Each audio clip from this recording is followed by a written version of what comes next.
শিবিরের ডায়েরি কারো হাতে থাকলে সে শিবির হয়ে যায়। কালকে দেখলাম আবিদ ভাই নাকি হঠাৎ শিবির হয়ে গেছে। আমরা ছাত্র শিবিরের পক্ষ থেকে সবাইকে ডায়েরি গিফট করি আর কি। হয়তো ভাই ওখান থেকে একটা ডায়েরি হাতে নিয়ে কোথাও প্রেস কনফারেন্স করছে, ফেসবুকে তাকে শিবির বানিয়ে দেওয়া হয়েছে। যার ব্যাপারে অভিযোগ দিচ্ছেন তার ব্যাপারে এখন গিয়ে মামলা করেন। আপনার কাছে টাকা পয়সা না থাকলে, লিগ্যাল টিম না থাকলে, আইনে সাপোর্ট দেওয়ার মতো টিম না থাকলে আমার কাছ থেকে নিয়ে যান, তার বিরুদ্ধে ব্যবস্থা নেন। বন্ধু প্রতিম সংগঠন ছাত্র দলের যিনি ভিপি পদপ্রার্থী, তিনি গত কয়েকদিন ধরে নতুন একটি অভিযোগ বিভিন্ন জায়গায় পাঠ করছেন আর কি। আমরা যখন কাজ শুরু করেছিলাম, তখন গত 5 আগস্ট থেকে এখন পর্যন্ত ছাত্র দলের বিরুদ্ধে যখন আমি 1000 কেস দেখাই, যে কেসে অন্তর্দ্বন্দ্ব, কুন্দল, মারামারি, সংঘাত, এক অপরকে হত্যা, কমিটি বাণিজ্য, মানে এই কেস যখন আমরা পাবলিকলি মিডিয়াতে দেখি, তখন তারা যখন ছাত্র শিবিরের ব্যাপারে কোনো কেস পায় না, এই ধরনের অভিযোগ সামনে নিয়ে আসে। আমরা তখন বলেছিলাম স্পষ্টত, আপনি এতদিন অভিযোগ দেন নাই কেন? আমাদের বারবার বলেছি অভিযোগ থাকলে অভিযোগ দেন। আবিদ ভাইয়ের কাছে যদি লিগ্যাল টিম না থাকে আমার কাছ থেকে নিয়ে যান, আজকে মামলা করেন। যার ব্যাপারে অভিযোগ দিচ্ছেন তার ব্যাপারে এখন গিয়ে মামলা করেন। আপনার কাছে টাকা পয়সা না থাকলে, লিগ্যাল টিম না থাকলে, আইনে সাপোর্ট দেওয়ার মতো টিম না থাকলে আমার কাছ থেকে নিয়ে যান, তার বিরুদ্ধে ব্যবস্থা নেন। এতদিন চুপ ছিলেন কেন? হঠাৎ করে এটা অভিযোগ, বানোয়াট অভিযোগ বলে লাভ নাই। আর যদি সত্যিকারের অভিযোগ হয়, আপনি ব্যবস্থা নেন, আমরা আইনি সহযোগিতা, সার্বিক সহযোগিতা আমরা করবো কোনো অপরাধীর বেলায়। আর যদি এমন হয় যে হচ্ছে শিবিরের ডায়েরি কারো হাতে থাকলে সে শিবির হয়ে যায়, কালকে দেখলাম আবিদ ভাই নাকি হঠাৎ শিবির হয়ে গেছে। আবিদ ভাই কোথায়? আমরা ছাত্র শিবিরের পক্ষ থেকে সবাইকে ডায়েরি গিফট করি আর কি, অন্যান্য সংগঠনকে। হয়তো ভাই ওখান থেকে একটা ডায়েরি হাতে নিয়ে কোথাও প্রেস কনফারেন্স করছে, ফেসবুকে তাকে শিবির বানিয়ে দেওয়া হয়েছে। ওয়ালটন এখন দেশের সীমানা পেরিয়ে পৌঁছে গিয়েছে 50টিরও বেশি দেশে। ওয়ালটন, ঘরে ঘরে, বিশ্বজুড়ে। এখন ওনারা অন্তর্দ্বন্দ্বে একে অপরকে মন খারাপ করবে, একে অপরকে শিবির বানাবে ট্যাগিং দিয়ে, নিজেদের দলের মধ্যে একে অপরকে খুনও করতে পারে। এই ট্যাগিং এর রাজনীতিতে ওনারা একটা অভিযোগ বানাবে, সেই অভিযোগ আমাকে বিশ্বাস করতে হবে। আর সেই অভিযোগ সত্য হয়ে থাকলে আপনি ব্যবস্থা নেন। হঠাৎ করে ডাকসুর আগ মুহূর্তে এসে বানোয়ার গল্প বলে লাভ নাই। আর আপনি যদি ব্যবস্থা নেন, আমরা লিগ্যাল টিম দিয়ে আপনাকে সাপোর্ট দেবো। আর দ্বিতীয়ত হচ্ছে, ডাকসু আসার পর থেকে, মানে ডাকসু ইলেকশন হওয়ার ফ্লো শুরু হওয়ার পর থেকে বানোয়ার গল্প সবাই বানানো শুরু করছে। আমরা স্পষ্ট ক্লিয়ারেন্স দিয়েছি, বলেছি ছাত্র শিবিরের ব্যাপারে যে কোনো কনসার্ন থাকলে বলো। আর যদি ছাত্র শিবির কোনো এককালে স্কুলে ছাত্র শিবিরে কোনো একটা প্রোগ্রামে গেছে, বা ছাত্র শিবিরে কোনো একটা গিফট কেউ নিছে, ছাত্র শিবিরের সাথে একবেলা চা খাইছে, নাস্তা করছে, এই জন্য তার সকল ধরনের কার্যক্রমে দায়িত্ব নিতে হবে।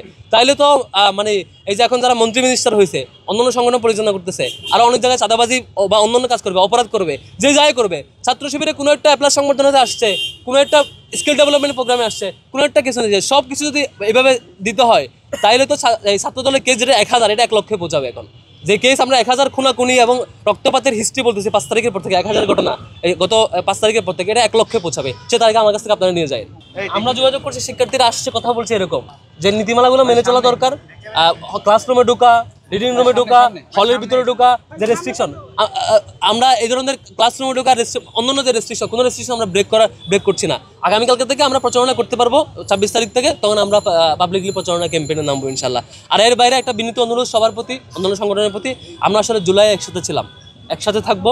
এই ডাকসুতে আপনি আমি জিতবো, এই ফ্রেমওয়ার্ক করিয়েন না। ছাত্রদল শিবির জিতবে, এই ফ্রেমওয়ার্ক করিয়েন না। এখানে শিক্ষার্থীরা জিতবে। শিক্ষার্থীরা আমাকে চাইলে আমাকে ভোট দিবে, আপনাকে চাইলে আপনাকে ভোট দিবে। কাদা চোরাচুরি করবেন শিক্ষার্থীরা, যিনি কাদা চোরাচুরি করবেন তাকে ছাত্রলীগের মতো ছুড়ে ফেলবে। কাদা চোরাচুরি করবেন না, সত্যটা বলবেন, মিথ্যা ফ্রেমিং করবেন না, সত্য থাকলে সাহসের সাথে, কোনো লুকোচুরি ছাড়া সত্য নামগুলো বলবেন, সত্য অভিযোগ দিবেন। কিন্তু কাদা চোরাচুরি করে একে অপরের বিরুদ্ধে যাবেন, আপনাদের ব্যাপারে যেই মানে বিরক্তি তৈরি হয়েছে, এই বিরক্তি আপনাদের ব্যাপারে পার্মানেন্টলি তৈরি হবে শিক্ষার্থীদের মধ্যে। শিক্ষার্থীদেরকে আর বিরক্ত করেন না, রাজনীতি ফোবিয়া তৈরি করেন না শিক্ষার্থীদের মধ্যে। সবাইতে বিনীত অনুরোধ থাকবে, আমরা সবাই মিলে জিতবো, শিক্ষার্থীদেরকে জয়ী করবো এই ডাকসুতে।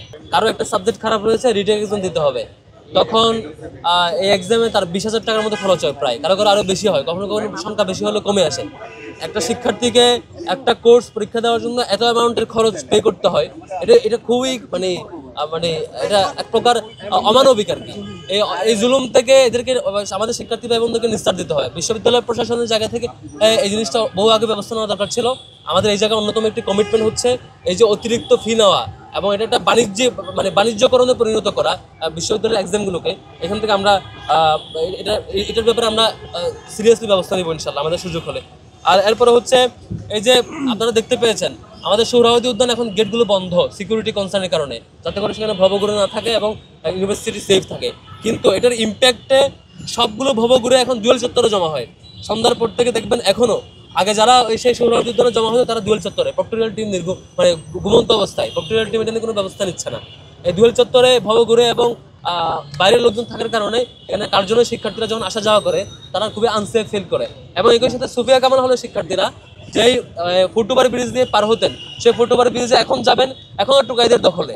এই ফুটওভার ব্রিজ সবসময় টোকাইদের দখলে থাকে। এটা যে উদ্দেশ্যে দেওয়া, শিক্ষার্থীরা ইজিলি পার হবেন, শিক্ষার্থীরা তাদের সেফটি ফিল করবেন, রাস্তার যে গাড়ি পারাপারের অবস্থা সেটাকে অ্যাভয়েড করে উপর দিয়ে পার হবেন, সেটা আর পারছে না টোকাইদের কারণে। বিশ্ববিদ্যালয় প্রশাসনের এটি অন্যতম একটি দায়িত্ব সুফিয়া কামাল হলের এতগুলো শিক্ষার্থীবৃন্দের সেফটির জন্য এটিকে অলওয়েজ একটা তদারকির মধ্যে রাখা এবং সেটি একটা ব্যবস্থা রাখা।